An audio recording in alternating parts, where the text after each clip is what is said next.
성경 말씀은 마태복음 6장 9절에서 13절까지입니다.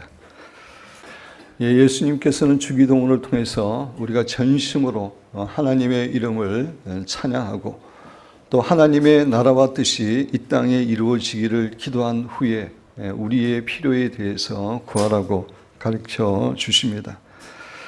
우리의 필요에 대해 우리가 기도해야 될 내용이 세 가지임을 예수님은 말씀하시는데, 지난 주일에는 오늘 우리에게 일용할 양식을 주시옵고 라는 부분을 가지고 어떻게 기도해야 되는지 설명을 드렸고 또 함께 기도하는 시간을 가졌습니다. 오늘은 두 번째 부분, 우리가 우리에게 죄 지은 자를 사하여 준 것 같이 우리 죄를 사하여 주시옵고 라는 부분을 가지고 우리가 어떻게 기도할 수 있는지에 대해서 말씀을 드리고 또 함께 기도하는 시간을 가지려고 합니다.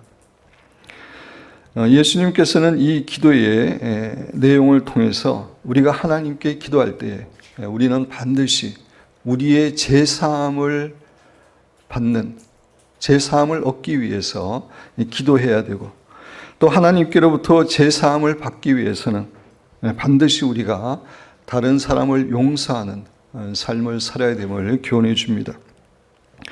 그렇습니다. 우리는 하나님 앞에 기도할 때마다 우리의 죄를 철저하게 회개하며 하나님의 용서함을 구하는 기도를 반드시 해야 되고, 또 하나님께로부터 용서하심을 받기 위해서 우리가 평상시에 다른 사람을 용서하는 삶을 살아야 됩니다. 우리가 이 기도의 내용을 가지고 어떻게 구체적으로 기도할 것인가에 대해서 살펴보기 전에 회개와 용서에 대한 성경의 중요한 교훈들을 다시 한번 살펴보기를 원합니다. 여러분 교재 보시면 우리가 매일 우리의 죄를 회개하는 것은 너무나 중요합니다. 첫째, 우리가 회개하지 않을 때 우리에게 발생하는 결과들. 첫째, 우리가 회개하지 않을 때 우리는 하나님과의 교제가 끊어지고 하나님의 임재를 누릴 수 없습니다. 우리가 우리의 죄를 회개하지 않으면 하나님과의 교제가 끊어지고 하나님의 임재가 우리를 떠나게 됩니다. 이사야서 59장 1절 2절을 보면 여호와의 손이 짧아 구원하지 못하심도 아니요 귀가 둔하여 듣지 못하심도 아니라. 하나님은 전지전능하신 분이기 때문에 이런 분이 아니죠. 오직 너희 제약이 너희와 너희 하나님 사이를 갈라놓았고 너희 죄가 그의 얼굴을 가리워서 너희에게서 듣지 않으시게 함이니라 라고 이야기하고 있습니다. 그렇습니다. 우리의 고백하지 않는 죄는 하나님과 우리 사이에 높은 장벽을 세우게 해서 그 결과 하나님과의 교제가 끊어지게 하고 하나님의 임재를 잃어버리게 합니다. 우리 신자에게는 하나님과의 교제와 하나님의 임재를 잃어버리는 것이 가장 무서운 일입니다. 왜냐하면 우리의 모든 축복과 은혜는 하나님과의 교제와 임재에서 오기 때문입니다. 여러분 교재 시편 16편 11절에 보면 주께서 생명의 길을 내게 보이시리니 주의 앞에는, 주님이 계신 곳에는, 주님의 임재에는 충만한 기쁨이 있고 주의 오른쪽에는 영원한 즐거움이 있나이다 라고 고백하고 있습니다.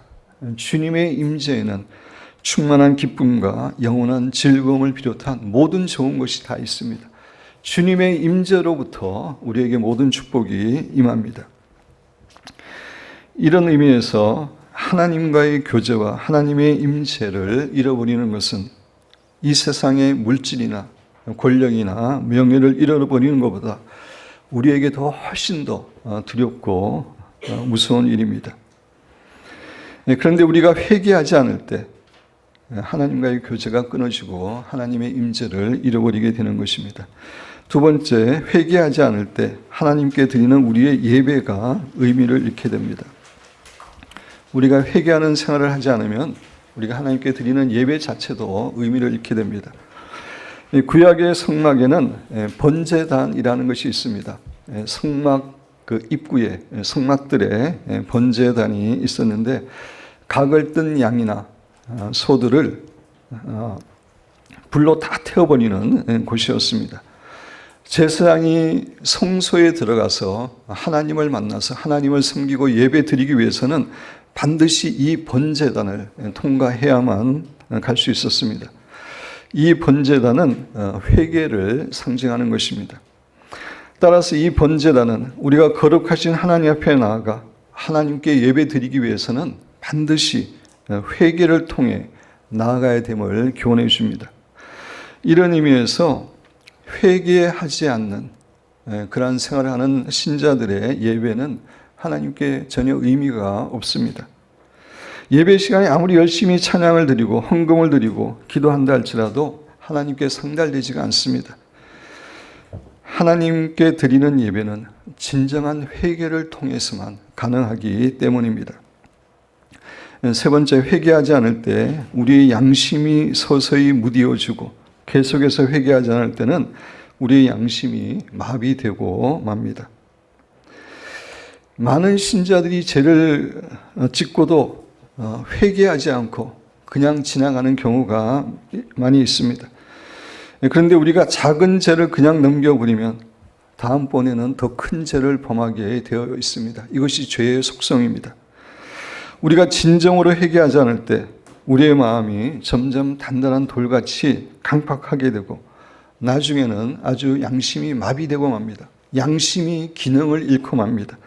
여러분 교재 디모데전서 4장 2절에 보면 자기 양심이 화인을 맞아서 라고 이야기하고 있습니다.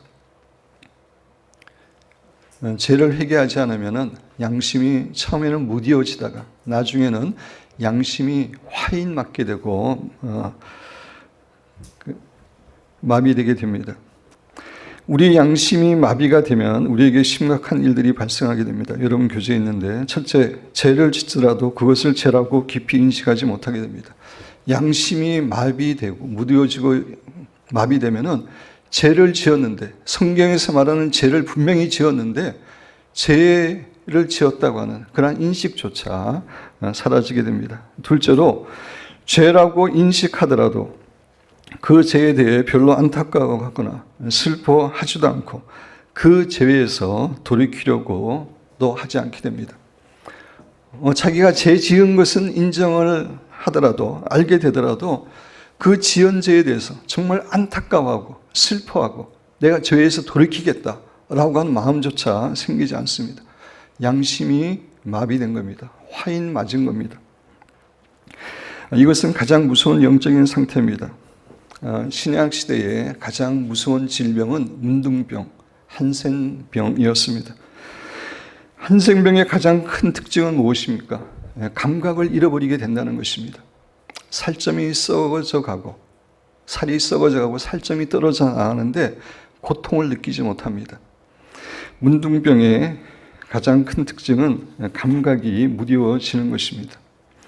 마찬가지로 자신이 죄를 지었음에도 불구하고 그 죄에 대해서 인식하지 못하거나 아니면 그 죄에 대해서 슬퍼하거나 고통을 느끼지 못하고 그 죄에서 돌이키려고 하는 그런 의지가 없다면 그것은 영적인 문둥병에 이미 걸린 것입니다. 이것은 매우 심각한 상태입니다.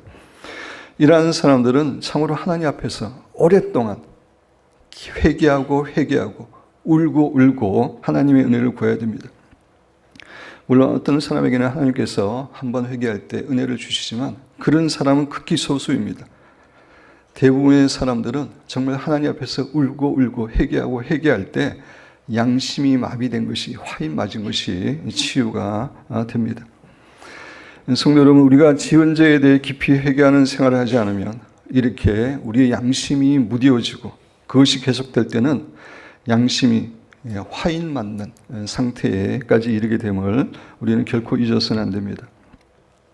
네 번째, 회개하지 않을 때 결코 삶이 변화될 수 없고 영적으로 성장하지 못합니다. 우리 신자에게 가장 중요한 목표는 영적으로 성장하여 주님을 닮아가는 것입니다. 하나님께서 거룩하신 하나님인데 그 하나님을 닮아서 우리가 거룩하게 성장하는 것, 이것이 우리 신자의 가장 중요한 목표입니다. 우리가 조금 전에도 그 찬양을 불렀지만 우리의 가장 중요한 목적은 예수 그리스도의 형상을 닮아가는 것입니다. 왜냐하면 하나님께서 이것을 위해서 우리를 부르셨기 때문입니다. 로마서 8장 29절에 하나님이 미리 아신 자들을, 미리 안다, 예지입니다. 하나님이 미리 아신 자들, 우리 그리스도인을 가리키는데 또한 그 아들의 형상을 본받기 위하여 미리 정하셨다. 예수 그리스도의 형상을 본받도록 하기 위해서 우리를 예정하시고 부르셨다라고 하는 그런 의미입니다. 우리의 가장 중요한 목적은 영적으로 성장하고 예수 그리스도를 닮아가는 겁니다. 그래서 우리 교회의 목적 선언은 또 성령님의 인도하심을 따라 기도하고 생활하여 예수님의 인격과 사역을 본받고, 가장 중요한 것이기 때문에 저희들이 목적 선언문에 들어가 있습니다. 우리 신자에게 영적으로 성장하고 예수님을 닮아가는 것만큼 중요한 것은 없습니다. 근데 회개하지 않는 사람은 결코 영적으로 변화되지 않고 성장되지 않고 주님을 닮아갈 수 없습니다. 믿지 않는 세상 사람들 가운데서도 자신의 삶을 돌이키고 반성하는 사람은 도덕적으로는, 영적은 아니라 도덕적으로는 조금씩 변화됩니다. 그러나 자신의 삶을 반성하지 않는 사람들은 전혀 변화되지 못합니다. 영적으로도 마찬가지입니다. 자신의 죄에 대해서 정말 애통하고 슬퍼하고 회개하는 사람은 영적으로 성장하고 조금씩 주님을 닮아가게 되지만, 회개하지 않는 사람은 결코 영적인 성장이나 변화를 경험하지 못합니다. 다섯 번째, 회개하지 않을 때 홀리 가이드의 생활이 불가능합니다. 우리가 죄를 짓고 회개하지 않으면 우리는 어두움 가운데 있는 것이고, 어두움 가운데 있을 때 하나님과의 생명의 공유가 일어나기가 불가능합니다. 아울러서 성령님의 인도하심을 받는 생활도 불가능하게 됩니다. 에베소서 4장 30절에 보면 하나님의 성령을 근심하게 하지 말라. 그가 그 안에서 너희가 구원의 날까지 인신심을 받았느니라 라고 이야기하고, 데살로니가전서 5장 19절에서는 성령을 소멸하지 말라라고 이야기하고 있습니다. 성령님을 근심케 하고 소멸케 하는 게 여러 가지 있지만, 죄를 범하고 회개하지 않는 것이 가장 성령님을 근심케 하고 소멸케 하는 겁니다. 소멸케 한다는 것은 불을 끈다는 것이죠. 성령께서 주시는 감동과 뜻을 불을 끈다는 의미입니다. 이렇게 되면 우리의 삶 가운데 성령님의 인도하심을 받을 수 없고 홀리 가이드의 삶을 살아가는 것은 불가능합니다. 제가 여러분들에게 반복해서 말씀드리지만, 신약의 신앙생활은 성령님 없이는 불가능합니다. 성령님과 동행하는 가운데 성령님께서 주신 지혜와 능력을 공급받아서 말씀을 살아내는 것이 신약 시대의 신앙생활입니다. 그런데 죄를 범하고 회개하지 않으면 성령님의 교제가 이루어지지 않는 것입니다. 온전한 신앙생활이 불가능하게 되는 것입니다. 이렇게 회개하지 않는 생활은 우리 신자들에게 치명적인 그러한 결과를 초래합니다. 그렇다면 지금부터는 반대로 우리가 늘 회개하는 생활을 할 때 하나님께서 어떠한 복을 주시는지 살펴보기를 원합니다. 우리가 회개하는 생활을 할 때 첫째, 회개는 우리를 정결하게 해주고 거룩하게 성화시켜 줍니다. 요한일서 1장 9절, 우리가 잘 알고 있는 말씀인데, 만일 우리가 우리 죄를 자백하고 회개하면 그는 미쁘시고 의로우사 우리 죄를 사하시고, 우리가 고백한 죄에 대해서 사하시고 뿐만 아니라 우리의 모든 불의에서 깨끗하게 하실 것이요 라고 이야기하고 있습니다. 우리가 회개할 때에 우리의 더러운 것들을, 옛성품들을 정결케 해주시는 것입니다. 우리가 거룩하게 되기 위해서는 우리 옛사람을 벗어버리고 새 사람을 입어야 된다고 말씀을 드렸는데, 회개를 통해서 우리 옛사람이 점점 사라지게 되는 겁니다. 그래서 거룩하게 성화되는 것입니다. 회개는 하나님과의 교제를 회복시켜 줍니다. 아까 죄가 하나님과 우리 사이에 큰 장벽이 된다 그랬는데, 회개함으로 그 장벽이 무너지고 우리는 하나님과 교제할 수 있습니다. 마태복음 5장 8절은 마음이 청결한 자는 복이 있나니 그들이 하나님을 볼 것이며 라고 이야기합니다. 마음이 깨끗한 자가 하나님하고 더 친밀한 교제를 나눕니다. 근데 회개하는 사람은 마음이 깨끗해지게 됩니다. 우리의 마음은 창문의 유리창이라고 할 수 있습니다. 유리창이 더러워지면은 우리가 바깥을 볼 수 없습니다. 우리의 마음이 더러워지면 하나님을 볼 수 없는 겁니다. 근데 회개를 통해서 우리 마음이 정결케 되면 우리는 하나님과 친밀한 교제를 할 수 있는 겁니다. 세 번째, 회개는 우리의 마음이 강팍하게 되는 것을 막아주고 부드럽게 해줍니다. 예수님께서는 네 가지 마음밭을 이야기하시죠. 길가와 같은 밭, 돌짝과 같은 밭, 가시덤불밭, 그리고 옥토와 같은 마음밭, 네 가지를 말씀하셨습니다. 길가와 같은 밭, 돌짝밭과 같은 마음, 또 가시덤불의 마음은 아무리 말씀이 떨어져도 열매를 맺을 수 없습니다. 마음이 단단하기 때문입니다. 근데 우리가 계속해서 회개하게 되면 우리의 마음이 옥토가 되게 됩니다. 그래서 마음이 옥토가 되면 하나님의 말씀이 열매를 맺게 되는 겁니다. 네 번째, 회개는 우리 안에 있는 경관진을 무너뜨려 줍니다. 우리가 계속해서 죄를 범하면 그것이 경관진을 생기게 하는데 우리가 회개할 때 그 경관진이 무너지게 되는 겁니다. 마이크 플린과 더그 그의 말을 보면 성경이 보여주는 또 하나의 진리는 우리의 죄는 우리의 내면을 상하게 하고, 우리의 죄는 그냥 죄로 끝나는 게 아닙니다. 우리의 내면을 상하게 하고 결국은 경관진이 생기게 하는데, 회개는 우리의 그 감정을 치유하고 경관진을 무너뜨리게 하는 것입니다. 다섯 번째, 회개하는 심령에 하나님께서는 부흥을 허락하여 주십니다. 시편 51편 17절, 하나님께서 구하시는 제사는 상한 심령이라. 정말 하나님이 기뻐하시는 제사는 상한 심령이라는 겁니다. 자신의 죄에 대해서 하나님이여 상하고 통회하는 마음을 주께서 멸시하지 아니하리라.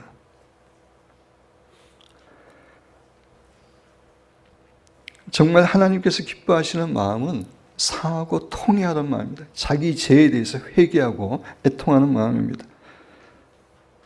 그래서 제가 새벽기도 때마다 여러분에게 강조하는 게 무엇보다도 먼저 감사와 회개의 기도를 하시고 여러분의 기도를 하라고 하는 그런 말씀을 드립니다.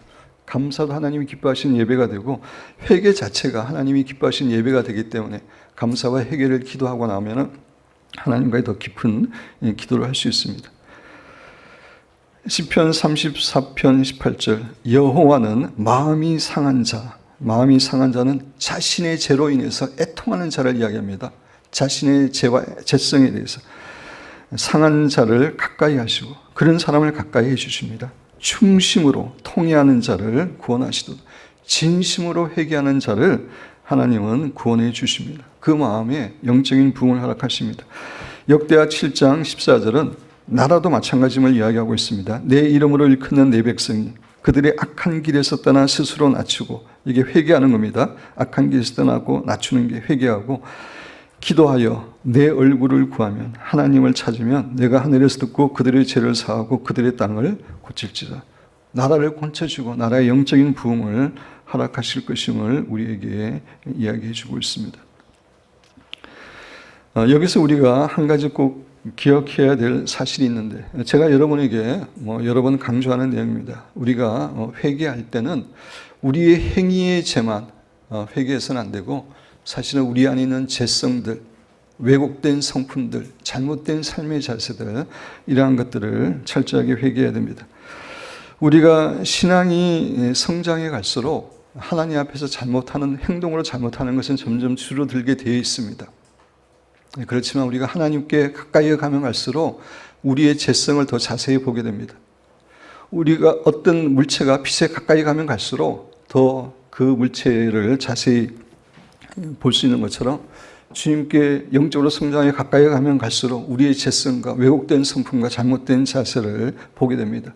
그것을 회개하는 것이 필요하고, 그것이 하나님께서 기뻐하시는 회개 가운데 하나입니다. 그래서 여러분 교제에 교만한 마음이나 시각, 내가 정해놓은 틀을 갖고 남을 비판하고 정죄하는 자세, 이런 것들이 여전히 우리 안에 남아있는 죄성, 잘못된 삶의 태도, 왜곡된 성품입니다. 이런 것들에 대해서도, 잘못된 행동뿐만 아니라 이런 것들에 대해서도 끊임없이 계속해서 포할기도, 이것들이 완전히 사라질 때까지 하는 것이 필요합니다. 이것들을 위해서 회개하는 기도는 우리에게 기쁨을 주는 회개입니다. 우리가 어떤 일을 하나님 앞에서 잘못해서 회개하는 것은 마음이 아프고 하나님께 너무나 죄송하죠. 근데 이런 성품, 잘못된 성품을 가지고 왜곡된 삶의 자세를 가지고 계속 기도하면은 우리의 삶이 영적으로 성장하기 때문에 이 기도는 우리에게 기쁨을 주는 그러한 회개입니다. 이렇게 회개가 우리 생활에 중요한 것이기 때문에 예수님께서는 주기도문에서 반드시 우리의 죄를 회개하고 하나님께 용서함을 받아야 된다고 우리에게 교훈해 주고 계시는 것입니다. 다음에는 용서에 대한 중요한 교훈을 좀 살펴보기를 원합니다. 두 번째, 우리가 하나님께 용서받기 위해 우리는 먼저 다른 사람의 죄와 실수를 용서해야 됩니다. 우리가 하나님께 용서받기 위해 단 한 가지 전제 조건이 있습니다. 그것은 우리가 다른 사람을 용서해야 된다고 성경은 우리에게 교훈해 주고 있습니다. 그런 의미에서 신자에게 용서는 선택이 아니라 의무입니다. 명령입니다. 결코 선택이 아니라 의무입니다. 마태복음 18장 35절에 너희가 각각 마음으로부터 형제를 용서하지 않으면, 용서하더라도 전심으로 중심으로 용서하지 아니하면 나의 하늘 아버지께서도 너희에게 이와 같이 하시리라. 우리가 다른 사람을 용서하지 않으면 하나님이 우리를 용서하지 않겠다고 하시는 말씀입니다. 마태복음 6장 12절 우리 주기도문 우리가 우리에게 죄 지은 자를 사하여 준 것 같이 우리의 죄를 사하여 주시옵고, 우리가 다른 사람의 죄를 용서해 준 것처럼 우리의 죄를 용서하라고 기도하고 있는 내용입니다. 그래서 어떤 분은 우리가 다른 사람을 용서하지 않고 이 기도를 하는 것은 우리에게 저주를 쌓는 것이라고 이야기했습니다. 하나님 우리를 용서하지 말라고 하는 그러한 기도가 되기 때문입니다. 마태복음 18장에 1만 달란트 빚진 자의 비유가 나오는데 1만 달란트 빚진 자의 가장 큰 죄는, 악한 일은 무엇이었습니까? 자기가 1만 달란트라고 하는 엄청난 빚을 탕감받았음에도 불구하고 100데나리온을, 그거는 1만 달란트의 6천분의 1밖에 되지 않습니다. 그것을 빚진 자를 용서하지 않았기 때문입니다. 여러분 교재에 마태복음 18장 32절 33절 이에 주인이 그를 부르다가 그는 1만 달란트 빚진 자입니다. 말하되 악한 종아, 내가 빌기에 내가 내 빚을 전부 탕감하여 주었거늘, 1만 달란트라고 한 큰 빚을 탕감해 주었거늘 내가 너를 불쌍히 여김같이 너도 내 동료를 불쌍히 여김이 마땅하지 아니하냐라고 책망하시고 이제 감옥에 가두는 그런 내용이 나옵니다. 이 주인의 말은 하나님의 크신 긍휼과 사랑을 통해서 용서함을 받은 우리는 무조건 다른 사람을 용서해야 됨을 교훈해 주는 것입니다. 그렇습니다. 성경을 통해서 보면 용서는 우리가 지사 선택할 수 있는 하나의 제안이나 선택이 아니라 꼭 해야 되는 명령입니다. 에베소 4장 32절에 보면 서로 친절하게 하며 불쌍히 여기며 서로 용서하기를 하나님이 그리스도 안에서 너희를 용서하신 것 같이 하라. 예수님께서 우리를 용서하신 것 같이, 하나님께서 예수 그리스도 통해서 우리를 용서한 것 같이 그렇게 우리가 용서해야 됨을 명령으로 주고 있습니다.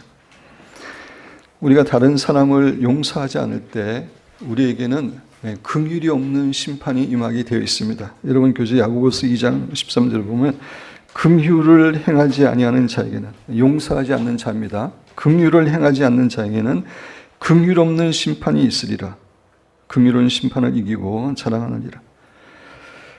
다른 사람을 용서하지 않는 자에게는 긍휼 없는 심판이 임합니다. 이 땅에 살아갈 때도 긍휼 없는 심판이 임하고 마지막 하나님 앞에 섰을 때, 죽어서 하나님 앞에 섰을 때도 긍휼 없는 심판이 임할 수밖에 없습니다. 하나님의 심판대에서 긍휼 없는 심판을 받는 것은 가장 절망적인 것입니다. 가장 불행한 것이고 저주입니다. 우리가 평상시에 다른 사람을 용서하는 것이 중요합니다. 사랑하는 성도 여러분, 우리 신자에게 용서는 선택이 아니라 반드시 해야 될 명령임을 기억하시고 늘 다른 사람을 용서하시는 여러분과 제가 되기를 주님의 이름으로 축원드립니다. 두 번째, 용서는 가해자를 위한 것 이전에 자신을 위해 하는 것입니다. 용서는 다른 사람을 위해서 하기 이전에 자기 자신을 위해서 하는 것입니다. 우리가 우리에게 죄나 잘못을 범한 사람들을 용서하지 않을 때 우리는 마음속에서 그들을 생각할 때마다 심한 미움과 분노를 느끼게 됩니다. 따라서 미움과 분노에 사로잡히게 되고 평안과 기쁨을 잃어버리게 되고 영적으로 무기력해질 수밖에 없습니다. 이것이 심해지면 결국 우리는 여러 가지 정신적인, 육체적인 그런 질병에까지 시달리게 됩니다. 여러분 교재 톰 화이트, 용서하지 못함은 가장 강한 경관진인 것 같다. 가장 견고한 진입니다. 회개와 용서하지 못함은 회개하지 않는 것과 용서하지 못하는 마음이 침체해 있고 여러 가지 갈등을 갖고 있는 그리스도인에게 있어서 가장 핵심적인 문제일 때가 많이 있다. 영적으로 많은 문제를 갖고 있는 사람들 가장 핵심적인 문제는 용서하지 못하는 문제라는 겁니다. 그 다음에 마이크 플린터그 그레너는 용서하지 않는 것은 내면의 감옥을 만드는 것이며 그 옥문을 여는 유일한 열쇠는 용서이다. 용서하지 않을 때 우리 안에 스스로 감옥을 만들고 갇히게 되는 겁니다. 그 옥문을 여는 유일한 열쇠는 용서입니다. 그렇습니다. 용서는 자신의 견고한 전을 무너뜨리고 사단의 결박을 푸는 비결입니다. 그리고 많은 질병이 사실 용서하지 않는 것 때문에 옵니다. 그래서 용서를 하게 되면, 내적으로 치유받게 되면 많은 사람들이 육체적으로도 치유되는 것을 경험합니다. 그래서 어떤 분이 이런 얘기를 했습니다. 만약 사람들이 용서하기를 배운다면 병원들은 텅텅 비게 될 것이다. 그만큼 마음의 그 상처에서, 그 미움에서, 용서를 못하면서 그 질병이 오기 때문에 그렇습니다. 그리고 우리가 용서하게 되면 조금 전에도 말씀드렸지만 우리의 마음이 부드러워지고 옥토가 됩니다. 하나님의 말씀이 이제 열매를 맺게 됩니다. 이런 의미에서 용서는 다른 사람을 위해 하기 전에 자기 자신을 위해 하는 겁니다. 용서하기의 대가라고 불리는 루이스 스미스가 한 말을 우리 같이 한번 읽어보겠습니다. 네, 용서의 최대 수혜자는 용서하는 그 사람입니다. 가해자가 아닙니다. 세 번째, 용서는 감정이 아니라 의지이고 선택입니다. 많은 사람들이 가해자를 용서해 주고 싶은 그런 마음이 생기지 않는다. 그런 감정이 생기지 않는다. 그래서 용서할 수 없다. 뭐 이렇게 이야기를 합니다. 그러나 용서는 감정이 아니고 우리의 의지이고 우리의 선택의 문제입니다. 왜냐하면 예수님이 용서라고 명령을 내리셨기 때문입니다. 그런 의미에서 용서는 예수님의 명령에 순종하는가 순종하지 않는가, 의지적으로 순종하는가 순종하지 않는가, 그런 문제입니다. 따라서 우리는 의지를 사용해서 다른 사람을 용서하고 용서할 것을 결단하고 노력하는 것이 필요합니다. 그렇게 용서하려고 애쓸 때 하나님께서 용서하는 그런 감정과 마음도 아울러 주십니다. 네 번째, 용서는 신자의 삶의 양식입니다.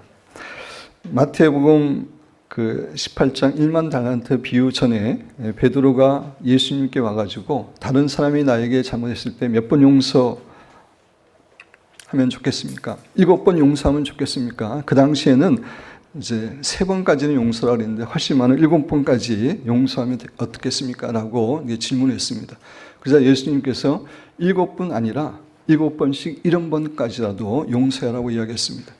이거는 490번, 7 곱하기 70, 490번을 용서하라는 그런 의미가 아니죠. 이거는 늘 용서하라. 용서가 생활이 되게 하라. 생활 양식이 되게 하라. 습관이 되게 하라. 라고 하는 그런 교훈입니다. 그래서 우리는 가끔 한번 용서하는 것이 아니라 그냥 용서하는 것이 우리 생활의 패턴이 되어야 됩니다. 양식이 되어야 됩니다. 좋은 의미의 습관이 되어야 됩니다. 그래서 성경을 읽어보면 정말 억울한 일을 당했는데도 불구하고 가해자를 기꺼이 용서한 사람들의 이야기가 많이 나옵니다. 요셉이 바로 그런 사람이었죠. 그죠? 요셉은 어렸을 때, 17살 때에 아주 어렸는데 형들에 의해서 팔려서 7년간 노예로, 6년간 감옥에서 정말 그 귀한 청춘을 그렇게 보내야만 했습니다. 그럼에도 불구하고 요셉은 형제들을 용서했습니다. 스데반도 마찬가지죠. 자기를 돌로 치고 있는 그 사람의 죄를 용서해달라고 그렇게 했습니다. 예수님도 마찬가지입니다. 성도 여러분, 진정한 신자는 용서하는 사람입니다.